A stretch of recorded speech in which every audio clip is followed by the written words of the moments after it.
Amém. Deus seja louvado. Eu tenho a alegria de apresentar a igreja. Nós vamos orar. E quero apresentar para vocês esse casal. Pastor Marco Júnior, esposa Rosinha.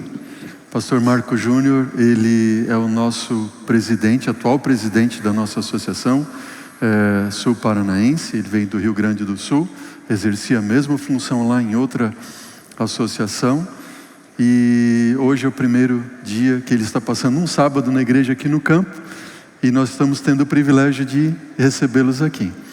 Pastor Marco Júnior vai ocupar aqui o púlpito no dia 30 de setembro, onde ele vai compartilhar a palavra conosco. Pastor, sejam bem-vindos. Rosinha, seja bem-vinda também. Conheço o pastor Marco Júnior lá desde 2008, 2009, quando iniciei o meu ministério. E a gente vem seguindo aí, né, juntos. O pastor já tem mais anos de ministério que eu. Quando eu comecei o ministério, ele estava como mordomia no meu campo, Associação Catarinense. E tenho como um amigo querido em Cristo. Ficamos muito felizes do pastor estar aqui conosco. Deus abençoe vocês. Nos ajoelhamos para orar?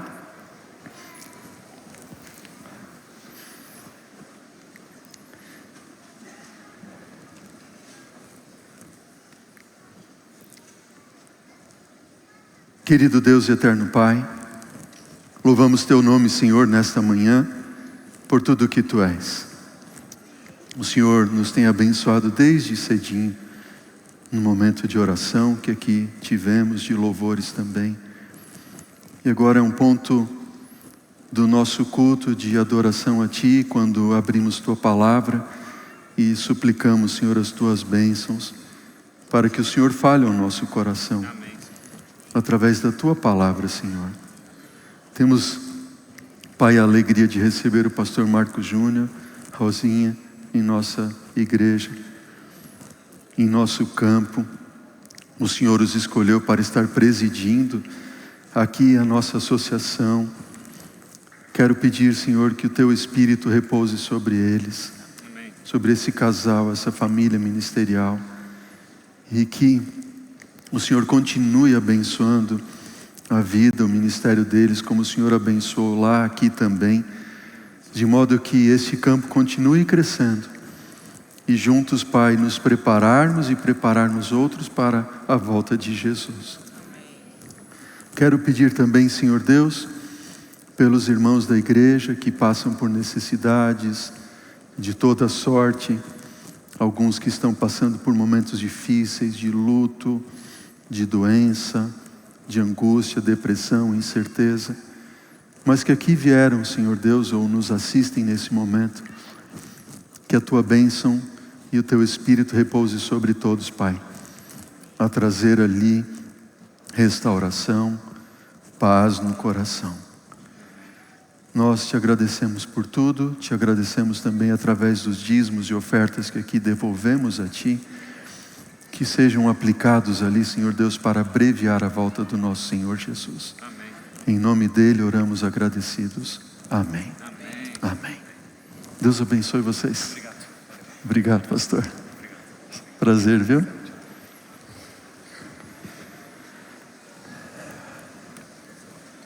Feliz sábado, igreja querida. Deus abençoe a todos.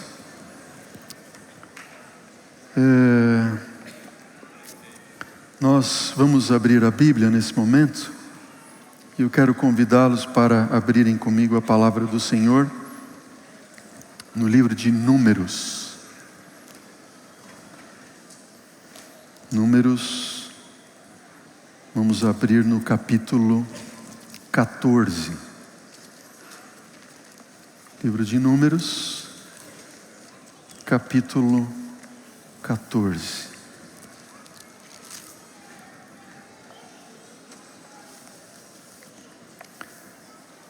Amanhã à noite temos um bom grupo que tem vindo à classe bíblica aqui presencialmente.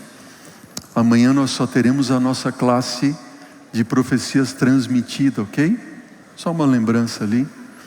Então nossos irmãos que vêm aqui presencialmente à classe bíblica de profecias, às 18 horas só teremos transmissão amanhã à noite, tá bem? Vamos abrir ali Números capítulo 14. Já vou mencionar para vocês o verso que iremos ler. Antes de nós lermos a palavra do Senhor, eu quero fazer uma pergunta para nós refletirmos. Quanto tempo você acha que falta para Jesus voltar? Em anos? Falta pouco. Quão perto estamos da volta de Jesus? Quão perto você acha que nós estamos da volta de Jesus? O povo de Israel, ele saiu do Egito e tinha um objetivo que era chegar na terra prometida, chegar na Canaã terrestre. Eles peregrinaram um tempo no deserto. Nós temos estudado essa história já há alguns sábados aqui na igreja, nessa série Fim dos Tempos.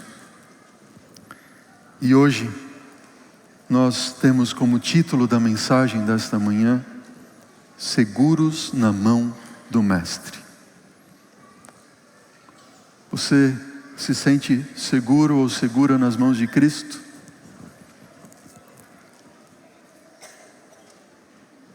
Falo com alguém que tem passado por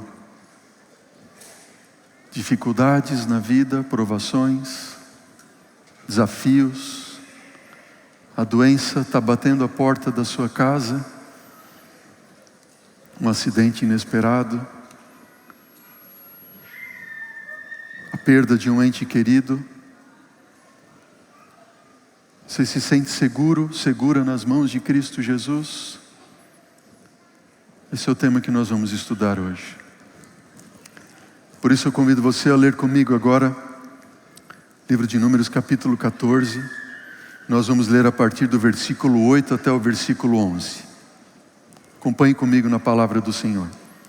Números 14, versículos 8 até o versículo 11.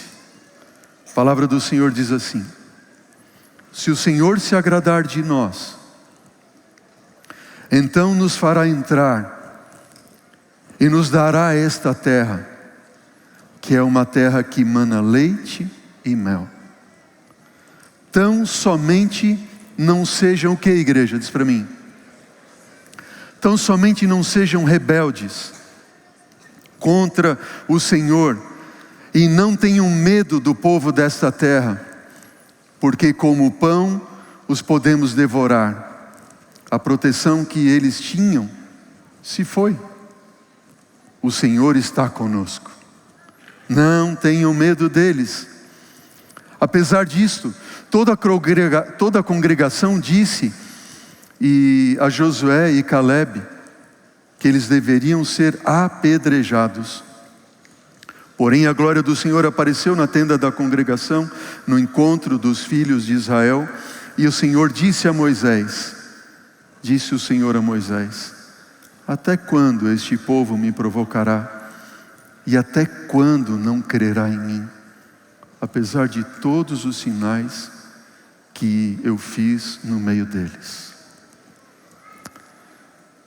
Queridos, a peregrinação do povo de Israel desde o Egito até a terra prometida, a experiência que eles passaram, é sim um espelho da experiência que nós, como moderno Israel de Deus, estamos passando.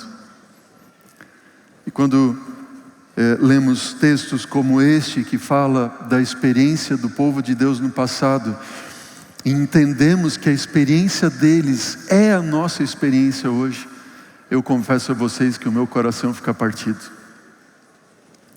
Imagina que eles chegaram à borda, ali às margens da terra prometida. Era só um passo. Só um passo. E entrar naquela terra que manava leite e mel, que Deus te havia prometido para eles. Mas infelizmente, o povo, por ter um coração endurecido, o povo por não confiar e não estar completamente seguro nas mãos de Deus, de Cristo, do seu Senhor, apesar de todas as indicações, apesar de toda a forma como Deus estava se revelando a eles, de modo tão extraordinário, de modo tão fantástico, ainda assim, eles tinham um coração tão endurecido e se distanciavam dos propósitos do Senhor. Será que a gente pode olhar para a nossa história como igreja, como povo de Deus, e também contemplar tantos milagres que Deus tem feito em nossa vida, como indivíduos e como povo do Senhor? Com certeza sim. E a pergunta que nós fizemos no início: quão perto estamos da volta de Jesus? Você poderá ter a resposta dela até o final do estudo dessa manhã. Lamentavelmente, quando nós abrimos a Bíblia no livro de Deuteronômio, e eu convido você para abrir a Bíblia, acompanhar o texto na tela, no capítulo 1, versículo 19 em diante, você vai fazer comigo uma descoberta muito interessante. Acompanhe comigo Deuteronômio capítulo 1, versículo 19 em diante, diz assim: então partimos de Horebe e caminhamos por todo aquele grande e terrível deserto que vocês viram, pelo caminho da região montanhosa dos amorreus, como o Senhor nosso Deus nos havia ordenado, e chegamos a Cades Barneia.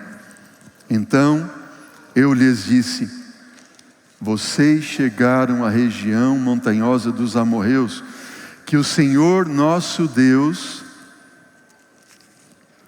nos dá. Eis que o Senhor seu Deus colocou esta terra diante de vocês. Olha as palavras do Senhor, diz assim: disse o Senhor: vão e tomem posse desta terra, como o Senhor, o Deus de seus pais, falou. Não tenham medo e não se assustem. Notem, queridos, eles chegaram às margens da terra, e Moisés disse: nós chegamos lá. E o Senhor Deus disse: vão agora, tomem posse da terra. O Senhor entregou a terra para nós, avancem, tomem posse da terra. No entanto, olha o que diz o versículo 22. Então todos vocês se aproximaram de mim e disseram, foi o que eles disseram?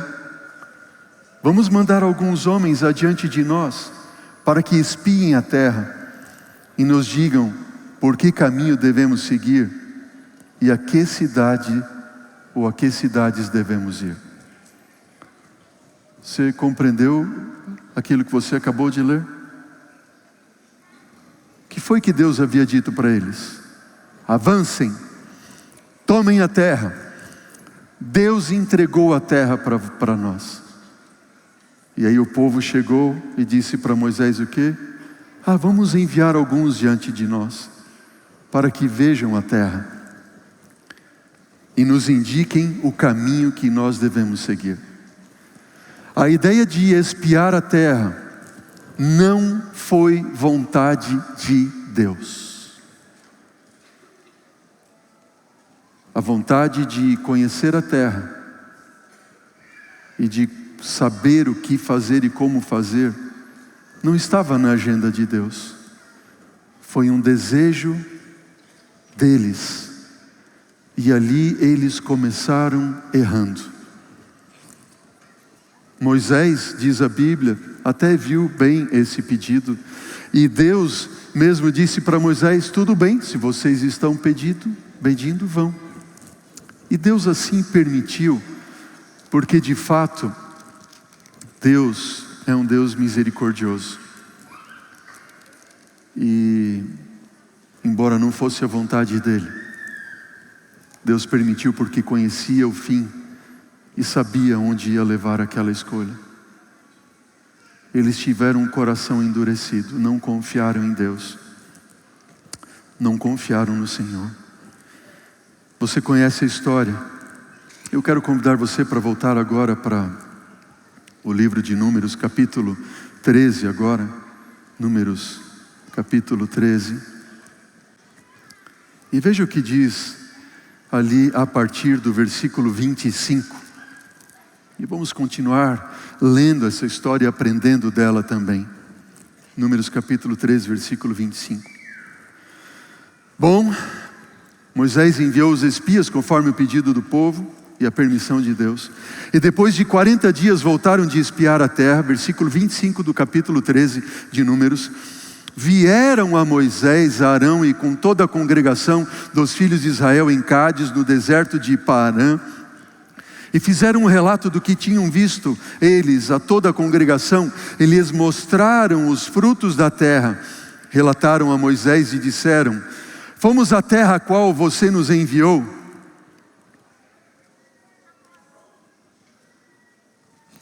Vejam que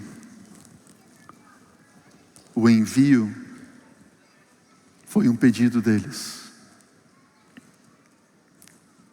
Eles já estavam querendo colocar sobre Moisés uma carga que não era de Moisés. Você vai perceber no decorrer do texto. Versículo 27 ainda. De fato, disseram ali os espias, é uma terra onde mana leite e mel, e estes são os frutos dela. E eles, diz lá Deuteronômico, quando eles trouxeram frutos da terra e amostras do fruto, imaginem, só um cacho de uvas eles tiveram que colocar ali num varapau, e 2 homens de ombro a ombro carregando um cacho de uvas que quase alcançava o chão. Imagine quando eles chegam com os frutos da terra, e o povo ali todo agora expectante para saber qual seria deles o relato acerca da terra. E agora os homens começam a dizer: sim, a terra mana leite e mel, olhem os frutos da terra, vejam. Mas, lamentavelmente sempre tem um mas. Versículo 28, capítulo 13 diz: mas o povo que habita na terra é poderoso, as cidades são muito grandes e fortificadas. Também vimos ali os filhos de Anak, os amalequitas habitam na terra do Neguebe, os heteus, os jebuseus, os amorreus habitam nas montanhas, os cananeus habitam perto do mar e na beira do Jordão.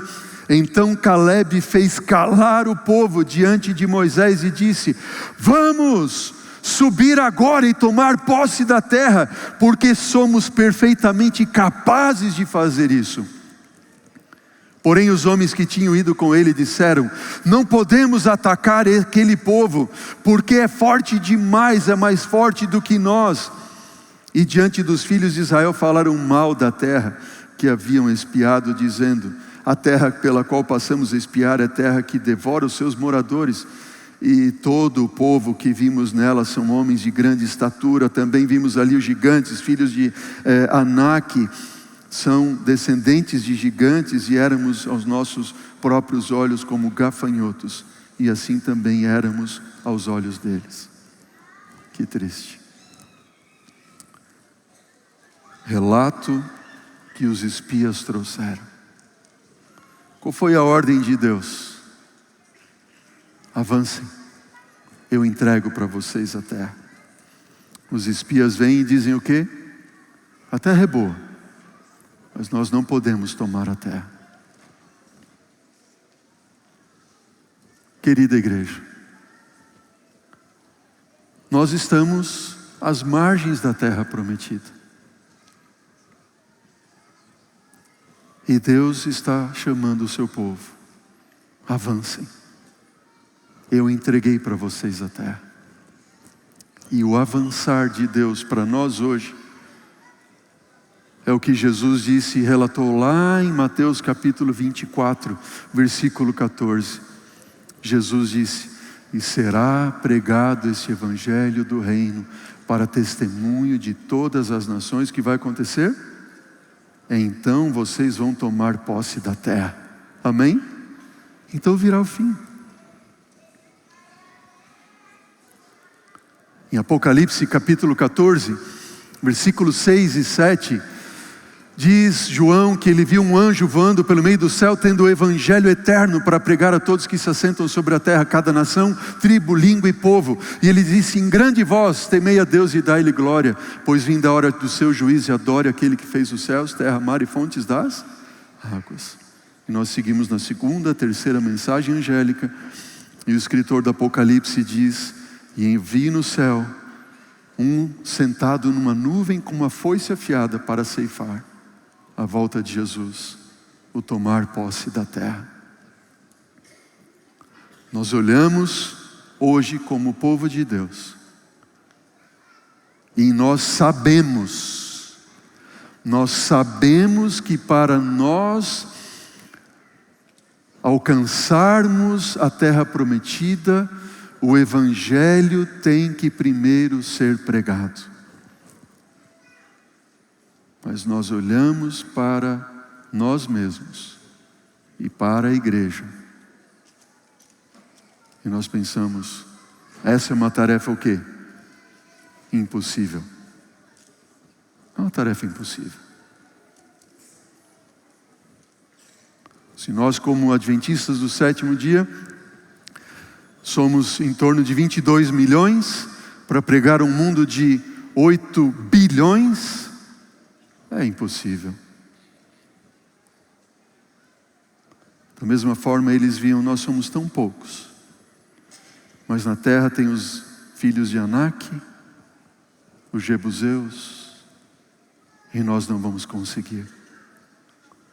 Qual foi a palavra de Deus para eles?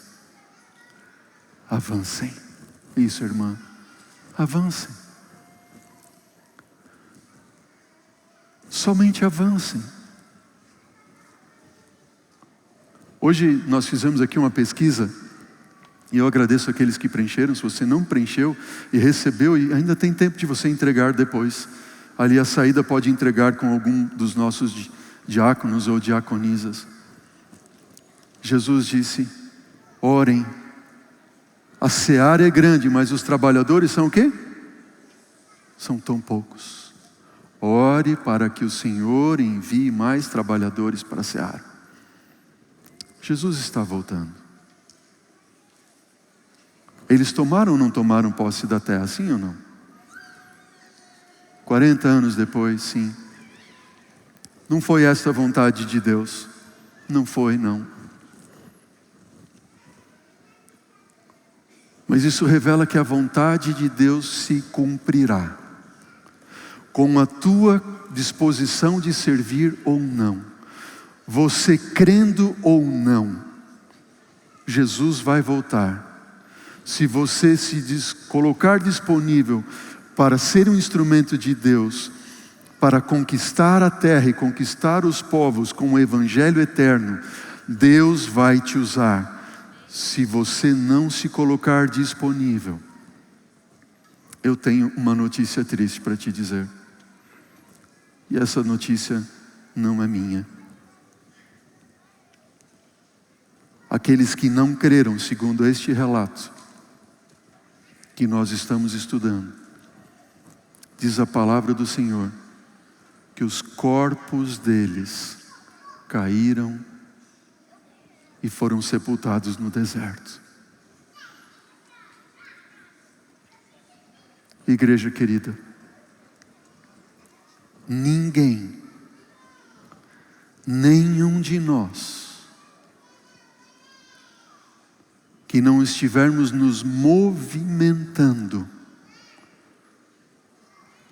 dispostos, disponíveis nas mãos de Deus para servir, nenhum indolente vai entrar na terra prometida.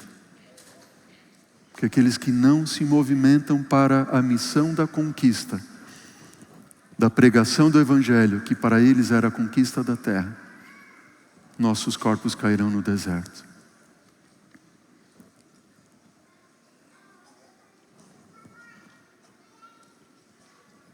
E eu olho para uma igreja com 2.500 membros, cerca de 600 jovens, pouco mais de 400 dentre idosos ali, aqueles que tem 60 anos mais, só de juvenis, crianças e adolescentes com seus familiares, um pouco mais de 600 membros. Já parou para pensar o que Deus pode fazer através de cada um de nós? Se tão somente nós crermos assim. Mas qual é a dificuldade em nós? A dificuldade é que a gente está à margem da terra prometida. E a gente não acredita que a gente pode cumprir com a ordem de Deus. Sabe o que foi que Deus disse para eles? Continue lendo comigo.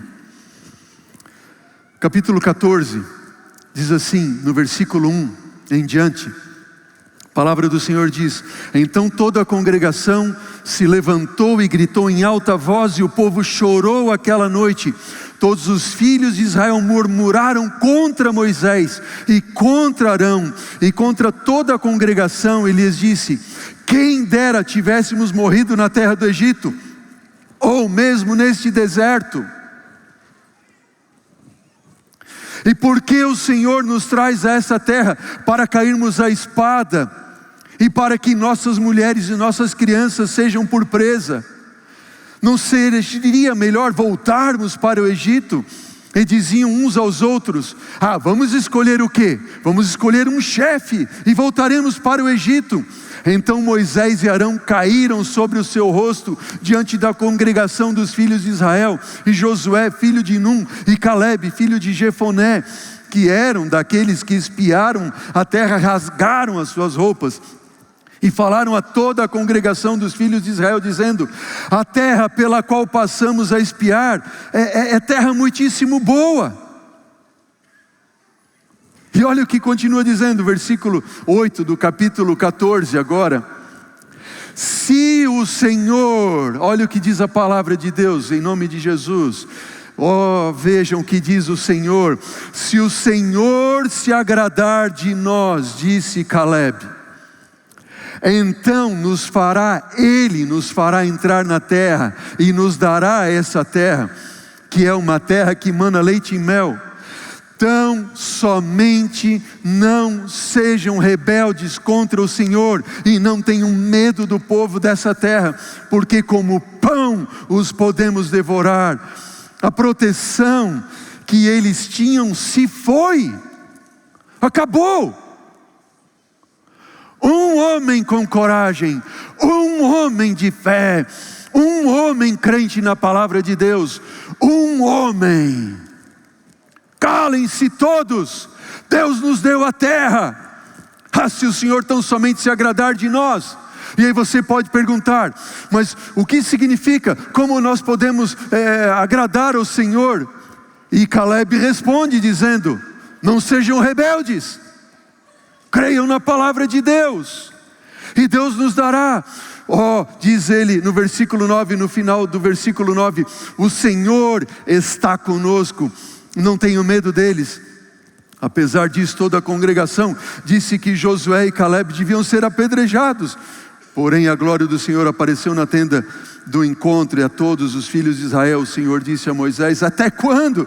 Até quando este povo me provocará? Até quando não crerá em mim, apesar de todos os sinais que eu fiz no meio deles?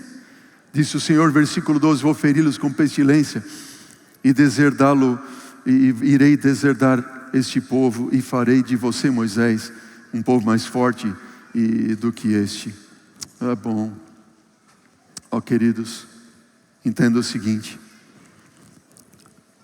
o Senhor disse que em nenhum momento o Senhor disse que eles precisariam lutar. Em nenhum momento Deus disse que eles precisariam lutar. Deus só disse que eles tinham que avançar, e Deus entregaria a eles a terra. 40 anos depois, você há de lembrar que quando eles passaram o Rio Jordão e foram à conquista de Jericó, uma fortaleza inexpugnável, eles precisaram lutar para tomar Jericó. Diz para mim, sim ou não? Não precisaram lutar. Eles só precisaram confiar na palavra de Deus. E Deus entregou a eles a cidade. Rodearam a cidade 7 dias. E no 7º dia rodearam ela 7 vezes. Na 7ª vez diz que o povo gritou. E essa palavra gritar ali em Josué no capítulo 6 significa louvores em alta voz. Porque Deus os havia entregado a cidade de Jericó. Amém? Lamentavelmente, quando eles tomam Jericó, havia uma outra cidade um pouco mais adiante, Ai, e eles vão lá para tomar Ai e acham que tem que guerrear. E lógico, tem toda a história de Acã também. E eles voltam e morreram vários deles. Eles não tinham que lutar. Deus deu a eles a vitória. Eu só tenho que me colocar disponível e acreditar na palavra do Senhor. E Deus me usará. Amém? Eu posso não saber como. Eu posso não saber quando. Eu posso não saber o que fazer. Mas eu sei que alguém sabe. Amém? Ele sabe. Ele sabe. E assim como Ele usou os seus guerreiros no passado, Ele quer fazer de você um guerreiro e uma guerreira. É só crermos, não sermos rebeldes. A conquista da terra não é algo que eles fariam para Deus, mas é o que Deus faria através deles. A pregação do Evangelho eterno e a missão em todo o mundo não é algo que eu vou fazer para Deus, mas é o que Deus vai fazer através de mim. Você pode dizer amém? Missão não é o que eu faço, é o que Deus faz através de mim. Se eu acreditar, se eu me colocar disponível, se eu crer na sua palavra. Números capítulo 14, versículo 9, diz: tão somente não sejamos o quê? Rebeldes. Não sejamos rebeldes contra o Senhor. O Senhor está conosco. Amém? Será que a gente pode ler esse texto juntos? Tão somente não sejamos rebeldes contra o Senhor. O Senhor está conosco. Amém? Quão perto estamos da volta de Jesus? Diz para mim. A volta de Jesus está à mesma distância da nossa crença nele e na sua palavra. Quão perto está a volta de Jesus? A volta de Jesus está à mesma distância do que nós crermos nele e na sua palavra. Felizmente, temos sido rebeldes. Lamentavelmente, a consequência da desobediência, você sabe que todos aqueles que tinham 20 anos para cima pereceram no deserto. Então somente não sejamos rebeldes contra o Senhor. O Senhor está conosco. No entanto, sua igreja tem tido um coração endurecido. Querida igreja, coração endurecido do povo de Deus se dava porque eles não acreditavam na palavra do Senhor. Coração endurecido eles tinham porque eles não criam em toda a manifestação de Deus, desde os milagres da saída do Egito, mas sobretudo na voz profética que Deus deixara audível a eles através da pessoa de Moisés. Vocês estão entendendo o que eu estou dizendo? Eles não criam,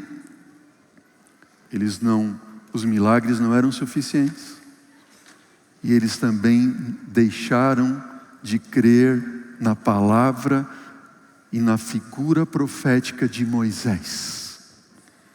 Isso é claro no texto. E eu poderia ler tantos outros textos para nós vermos aqui.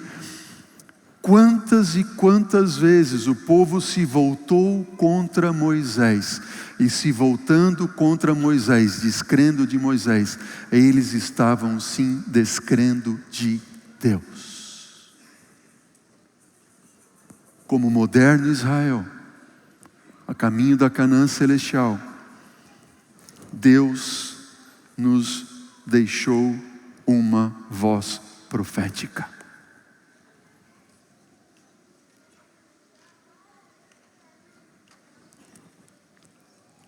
Mas, tristemente eu falo com vontade de chorar aqui agora. Quantos dentre nós que estamos aqui na igreja hoje, agora aqui na igreja, não damos atenção à voz profética de Deus? Alguns não somente não dão atenção à voz profética, mas fazem pouco caso da voz profética. E como não bastasse não dar atenção ou fazer pouco caso, alguns rejeitam e pregam contra a voz profética de Deus. Olha para mim, igreja querida. O paralelo é exatamente o mesmo. Da mesma forma como o povo rejeitou Moisés, desacreditou de Moisés, desdenhou de Moisés e pregou contra Moisés, dentro do povo de Deus, aqui dentro desta igreja,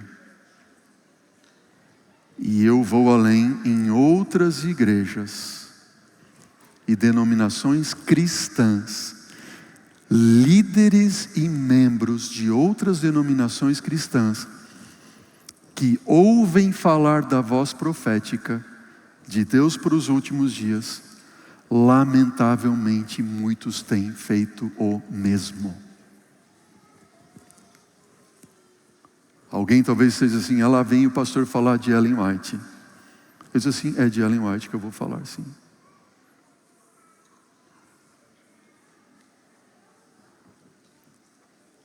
E esta série de estudos, vocês viram que esse é o 11º estudo dessa série. E por 9 estudos, eu sequer citei o nome dela. Nos últimos 2 nós estamos estudando sobre ela. Porque ela é sim a voz profética dos últimos dias. Talvez esteja falando para alguém que está me assistindo aqui agora e está pensando assim, lá vem esse pastor, fala de novo. Eu vou sair daqui e não quero saber disso. Eu digo, cuidado.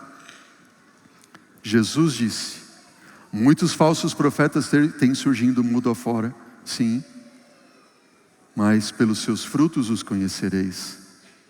Paulo escreveu a Tessalonicenses, 1ª carta, capítulo 5, ele disse assim, provai se os espíritos são de fato de quê? De Deus. E nós temos mais do que provas inequívocas de que o dom profético que se manifestaria nos últimos dias, se manifestou sobre essa jovenzinha lá, Ellen Harmon, como quando tinha 17 anos. Mas muitos têm rejeitado assim como rejeitaram a Moisés.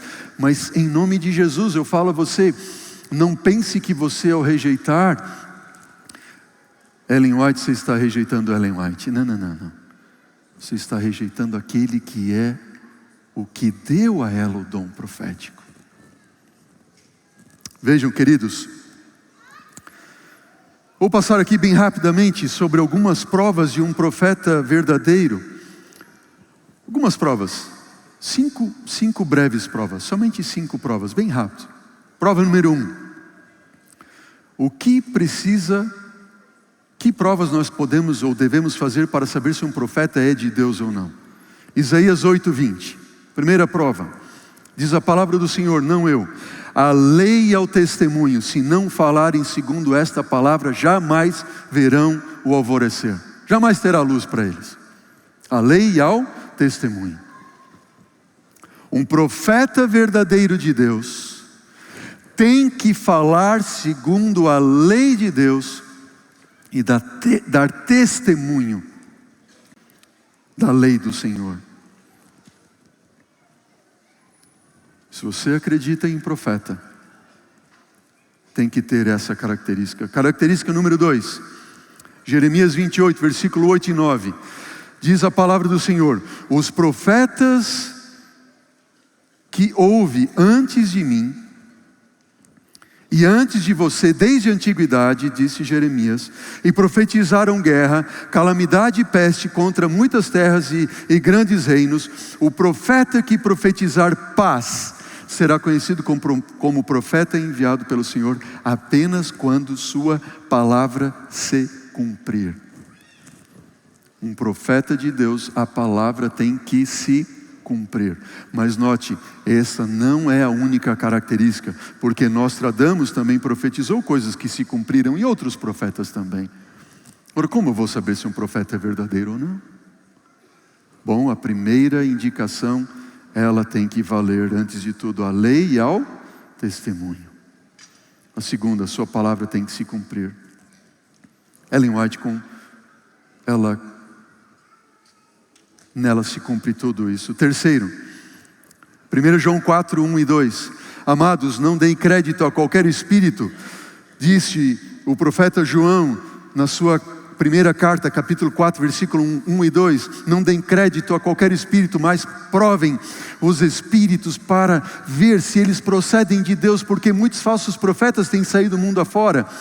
Nisto vocês reconhecem o Espírito de Deus. Todo espírito que confessa que Jesus Cristo vem em carne, este é de Deus. Primeira prova, a lei e o testemunho. Segundo, sua palavra tem que se cumprir. Terceiro, tem que confessar Jesus Cristo. O profeta verdadeiro confessa e crê no testemunho de Jesus. Ele aponta a Jesus como o nosso Emanuel, Deus conosco, como nosso Salvador, como nosso sumo sacerdote, único mediador, advogado, juiz, testemunha fiel e verdadeira, nosso substituto, nosso vindicador. Ellen White, se tem algo que ela apontou em primeiro lugar, sempre foi Jesus. Nós estudamos e vimos isso na semana passada. Provas físicas, eu gosto desse ponto. Diz Números capítulo 24, versículo 2 a 4, diz que Balaão levantou os olhos e viu Israel acampando segundo as suas tribos, e o Espírito de Deus veio sobre Balaão, e ele proferiu a palavra do Senhor, dizendo: palavra de Balaão, filho de Beor, palavra do homem de olhos abertos. O profeta de Deus, uma característica que fica com os olhos abertos enquanto está em visão. Daniel capítulo 10, versículo 17 e 18 diz assim: como, pois, pode o servo do meu Senhor falar com o meu Senhor? Porque quanto a mim, não me resta já força alguma, nem fôlego em mim ficou. Então me tornou a tocar aquele semelhante a um homem e me fortaleceu. Bom, aqui só 2 textos, poderia mostrar outros. Característica de um profeta em visão. Número 1, olhos abertos, não pisca. Número 2, fica sem fôlego, não resta fôlego nele. Eu tenho um livro aqui, eu recomendo a você. Se você quer ler uma boa leitura da história dos pioneiros desse movimento moderno Israel, aqui está esse exemplar. Esse exemplar foi escrito por uma testemunha ocular de todos os fatos. John Loughborough, ele viveu aqueles dias e fez um relato histórico daqueles dias. Aqui nesse exemplar, você pode adquirir ele gratuitamente. Vou pedir até para o pessoal da produção colocar ali centrowhite.org.br, no Centro White. Você tem e consegue esse exemplar gratuitamente em forma digital, ok? Em forma digital. Neste livro há muitas histórias de pessoas que estiveram com Ellen White enquanto ela estava em visão, e tanto crentes quanto não crentes. E ele relata mais aqueles que não criam. Eu podia contar algumas histórias que aqui eu li, vou contar uma para vocês. Diz que um médico que era espírita dos seus dias, ele disse assim: esta mulher não tem visões de Deus coisa alguma. Ela tem sim um transe espiritual e assim por diante. Se eu estiver com ela, em algum momento que ela tiver visão, em poucos minutos, sequer segundos ali, eu sou capaz de tirar ela da visão. Sabe o que aconteceu? Num dia ele estava presente, numa reunião, onde havia centenas de pessoas ali presentes. E Ellen White entrou em visão. E quando ela estava em visão, uma das características é que ela ficava de olhos abertos, olhando sempre à distância, não piscava. Se você colocasse luz, uma vela muito próxima aos seus olhos, sequer a sua pupila dilatava ou contraía. Não piscava, nada disso. Ela falava, fazia gestos graciosos, algumas vezes ela segurava a Bíblia, algumas vezes ela segurou uma Bíblia, mais do que uma vez, que tinha quase 9 quilos, a uma posição de cerca de 45 graus, e ela olhava para um lado e com a outra mão ela abria a Bíblia, folheava, apontava com o dedo e falava os textos que ela estava lendo, e não estava lendo, na verdade ela estava falando ali dos textos, sem absolutamente ler uma palavra, e ela apontava certinho onde ela estava lendo, na Bíblia. Mas a grande característica, aquela que aconteceu também com Daniel, é que ela não respirava. Daniel disse: não restou fôlego em mim, e aqueles que estavam comigo fugiram, disse Daniel, com medo ali. E Ellen White não respirava em todas as suas visões, ela não respirava. Muitos médicos atestaram isso, crentes e descrentes. Certa vez um homem que não acreditava colocou a mão no nariz e na boca dela, tampou por mais de 10 minutos. E depois de tampar ele disse: meu Deus, deixa eu sair daqui. Essa mulher não respira. Se algum profeta moderno quer ter uma visão de Deus, é bom que as suas visões talvez sejam rápidas, ou ele é de fato um profeta verdadeiro. Por quê? Porque o profeta verdadeiro não tinha fôlego nele. Sabe quanto tempo Ellen White teve a sua visão mais tempo sem respirar? 4 horas. Sem respirar. Sem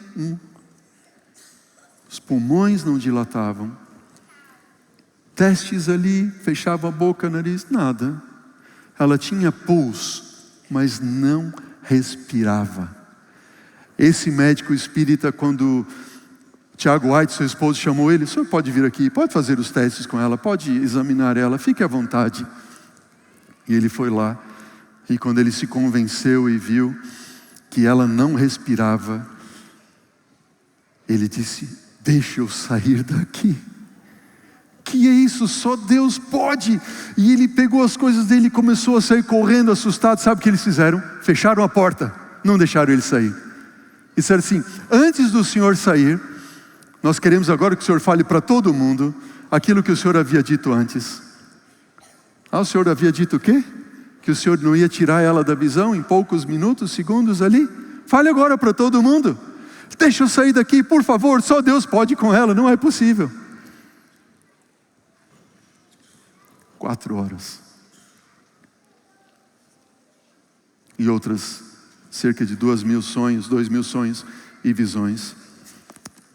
A árvore boa produz bons frutos. A igreja adventista do 7º dia disse, Jesus, que pelos seus frutos os conhecereis, não é verdade?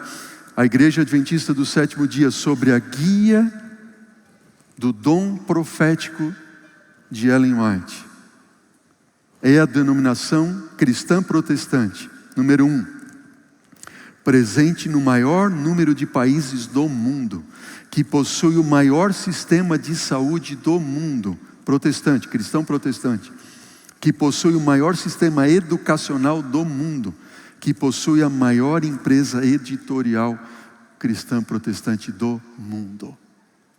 Assim, você pode escolher não acreditar, mas enquanto você escolhe não crer, aqueles que creem serão usados por Deus, e como Josué e Caleb, herdarão a terra. Não estou dizendo que você precisa crer em Ellen White para ser salvo. Não. Mas você está salvo.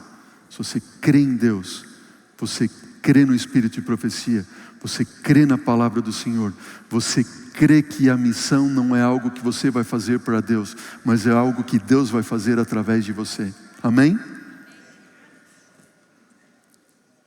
Qual é a distância que nós estamos? Quão longe estamos da volta de Jesus? Nós estamos distantes da nossa medida de crença. Quanto você crê? Eu quero terminar a mensagem desta manhã lendo para vocês uma visão de Ellen White. E essa visão ela teve em 1868. É uma visão que relata de um caminho estreito.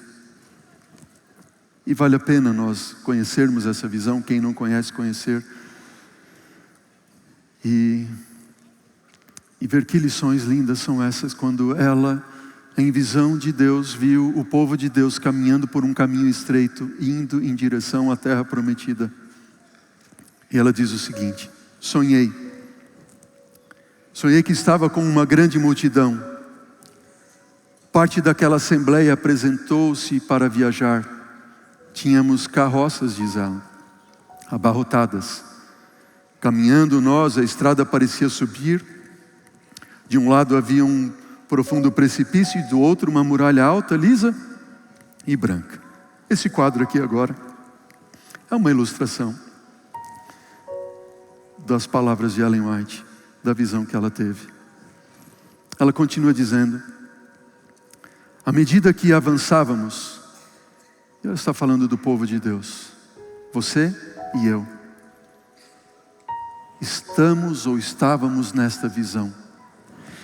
Ó igreja querida, olha para mim em nome de Jesus e entenda isso. Esta visão, nesta visão, você e eu estamos ali. Quer você creia ou não, aceite ou não, nós estamos ali. Ela diz assim: à medida que avançávamos, a estrada se tornava mais estreita e íngreme. Em alguns lugares parecia tão estreita que concluímos não poder mais viajar com as carroças carregadas. Desatrelamos os animais da carroça para, com parte da bagagem, prosseguir viagem a cavalo. Notem, eles deixaram as carroças. Prosseguindo nós o caminho continuava ainda a estreitar-se. A bagagem sobre os cavalos apertava-se de encontro à parede e nos compelia para o precipício. Receávamos cair e ser despedaçados nas rochas.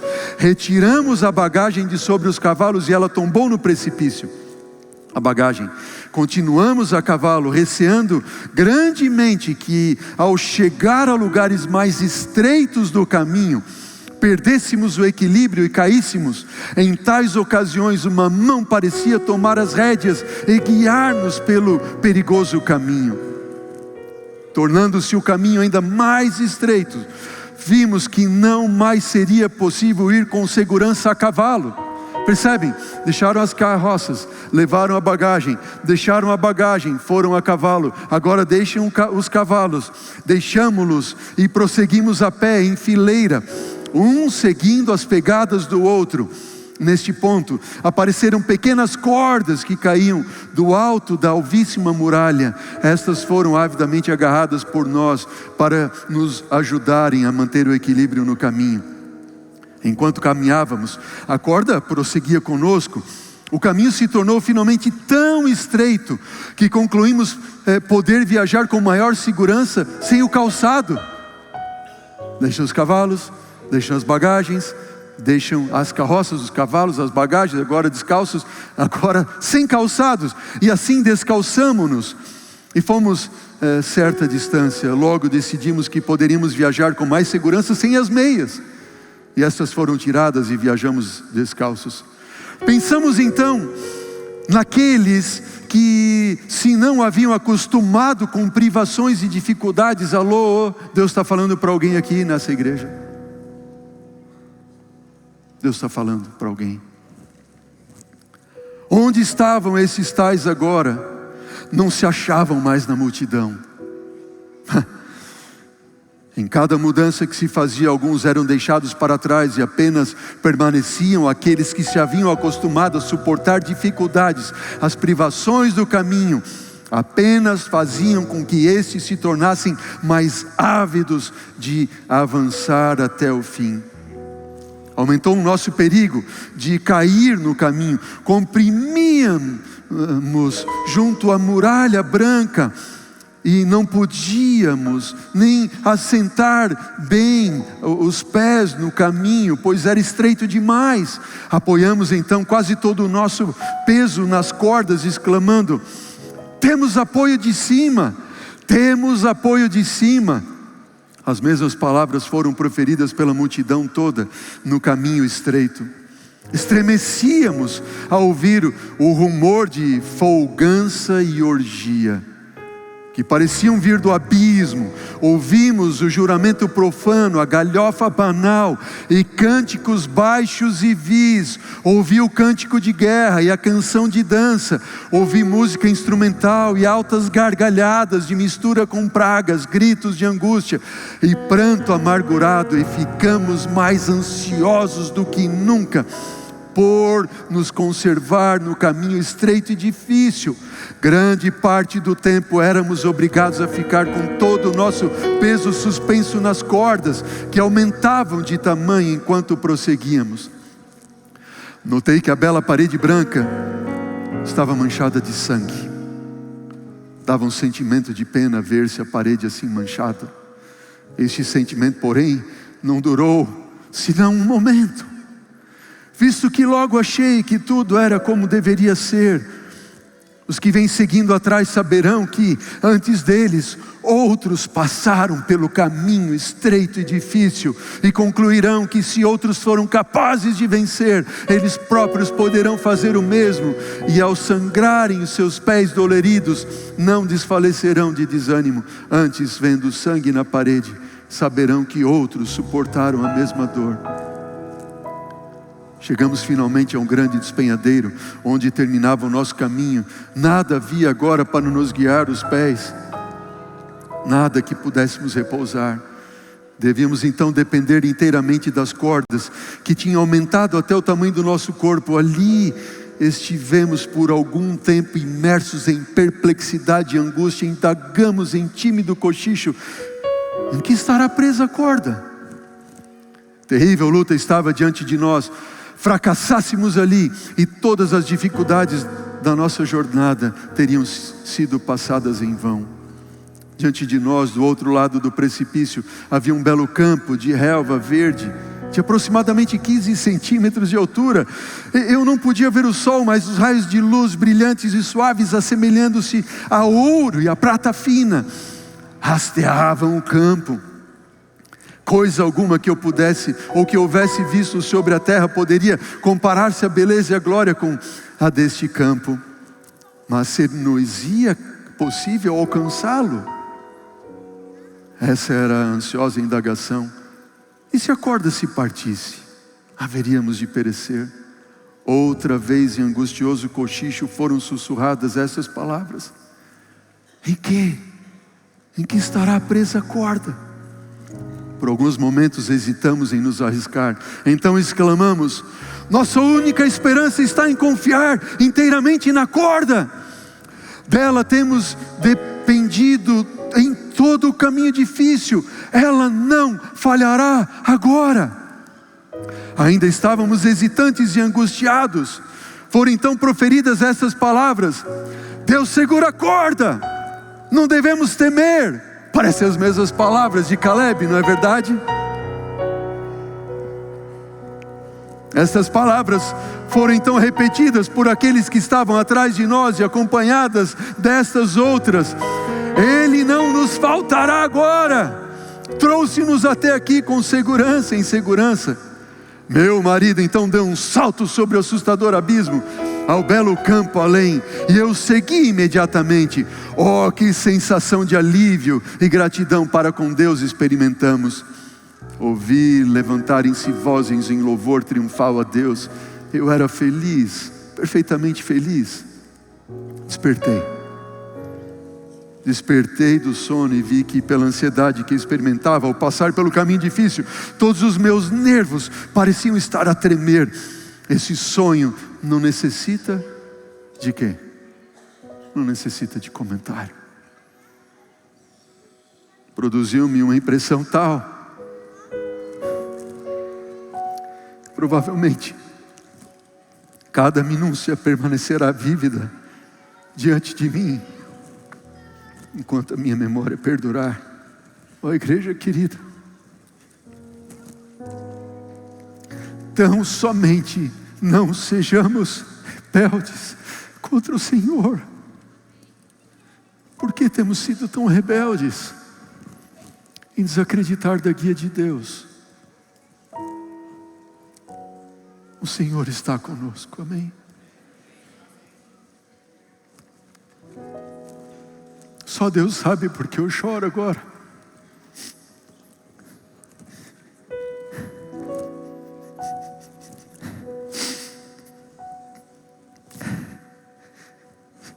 Se eu conseguisse falar para vocês, eu falaria.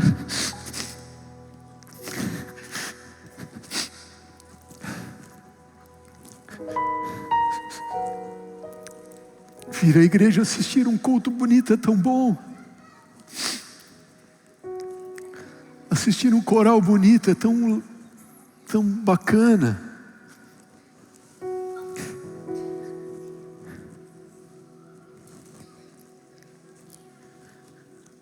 Mas cada vez que passa um sábado, uma semana após outra, e eu acompanho algumas coisas, alguns convites que são feitos,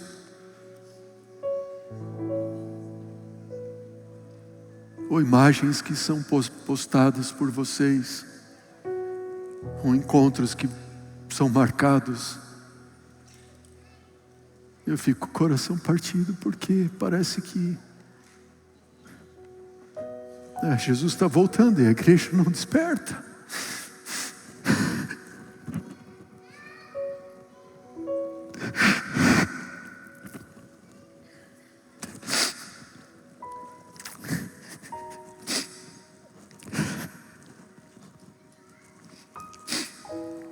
Rayana, vem querida, canta. Canta para nós.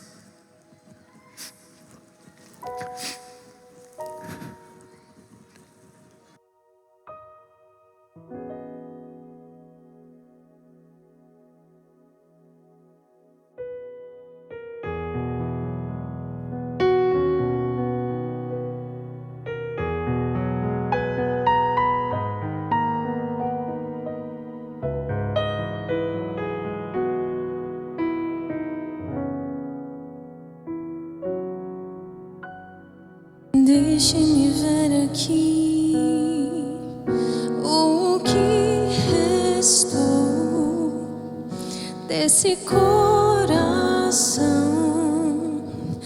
desse seu viver. Vejo que quase nada em você ficou, e o que se desfigurou.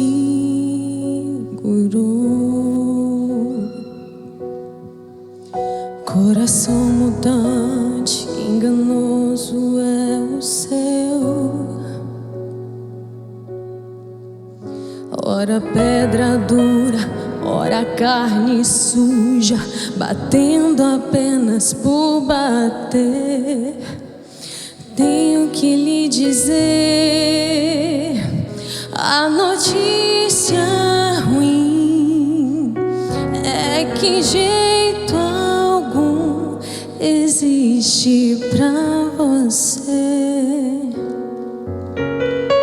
Não dá pra restaurar o que sobrou, e o que vou fazer é uma troca, enfim.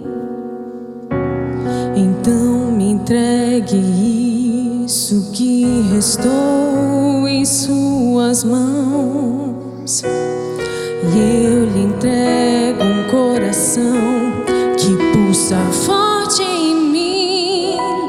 Eu proponho vida plena do lugar da morte certa, nova chance e esperança ao invés levo embora a sua culpa, a sua dor, o seu pecado. Eu deixo em ti a minha cura, a minha paz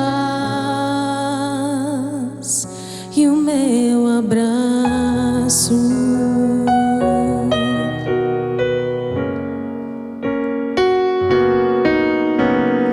Tenho que lhe dizer, eu posso ver, força alguma já não pode se manter.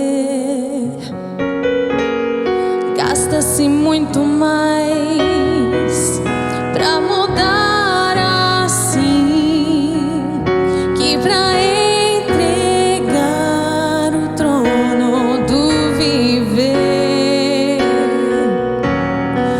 Eu já comecei uma boa obra nesse coração, e se você não atrapalhar, eu posso terminar. Então eu proponho vida plena no lugar da morte certa, nova chance e esperança, ao invés de andar em trevas. Leva embora a sua culpa, a sua dor, o seu pecado. Eu deixo em ti a minha cura, a minha paz e o meu abraço.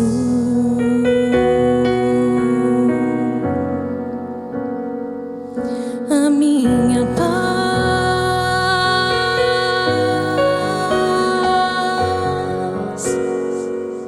e o meu abraço.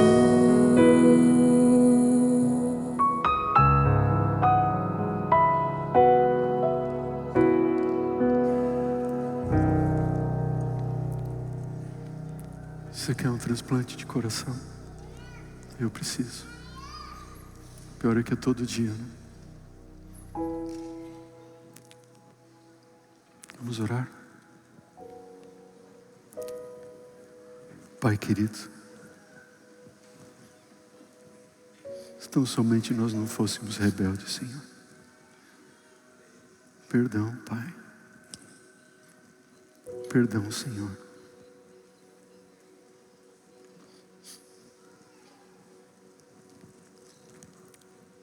Opera, Pai, um milagre em nossa vida, na minha vida.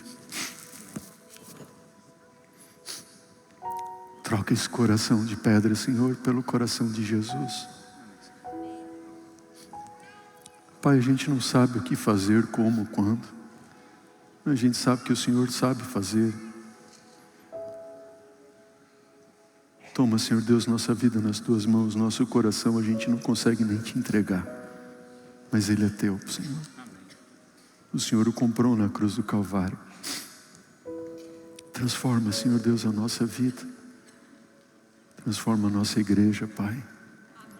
Desperta-nos, Senhor Deus, que Jesus está às portas. Não deixa que ninguém caia nesse deserto, Senhor, por rebeldia, por desacreditar da Tua guia, também da Tua palavra profética para esses últimos dias. Nós pedimos esse milagre, Senhor. Em nome de Jesus, Pai. Amém. Amém. Olá, minha irmã, tudo bem, meu irmão? Agradecemos muito porque vocês estiveram conosco neste momento de adoração. Nós aqui da Igreja Central de Curitiba temos um ministério de oração onde nós nos colocamos disponíveis para interceder por você. Se você tem algum pedido ou algum agradecimento, acesse o QR Code que aparece aqui na tela ou no link na descrição desse vídeo e nós vamos estar intercedendo pelos pedidos que forem apresentados ali. Nós queremos orar por você. Desejamos que Deus continue te abençoando. Desejamos que Deus abençoe outras pessoas. Por favor, compartilhe esse material, curta esse conteúdo, que outras pessoas poderão receber e serem abençoadas assim como nós. Agradecemos muito porque você esteve conosco. Deus te abençoe.